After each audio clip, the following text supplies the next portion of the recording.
నమస్తే. ప్రతిరోజు దేవాలయాల విశేషాలు, దినఫలాలు తెలుసుకుంటూ ఉంటాం. కానీ ఈరోజు ఒక మహనీయుడి గురించి మాట్లాడుకుందాం. పుణ్యం చేసిన వారి పేర్లు స్మరించుకుంటే కూడా మనకు మంచి జరుగుతుందని శాస్త్రాలు చెబుతున్నాయి. అటువంటి గొప్ప వ్యక్తి పునీత్ రాజ్ కుమార్ గారు. పురాణాలలో 2 రకాల దానాల గురించి చెబుతారు: దానం, గుప్తదానం. చాలా మంది రాజులు, ధనవంతులు ప్రజల ముందు బహిరంగంగా దానం చేసేవారు. కానీ నిజమైన గొప్ప వ్యక్తులు ఎవరూ గుర్తించకుండా గుప్తదానం చేసేవారు. ఇంత గొప్ప మనసున్న వ్యక్తి ఎవరో తెలుసా?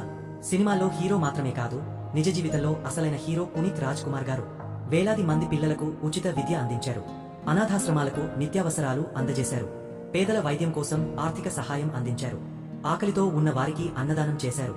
చివరికి తన కన్నులు దానం చేసి మరణానంతరం కూడా మరికొంతమందికి వెలుగునిచ్చారు.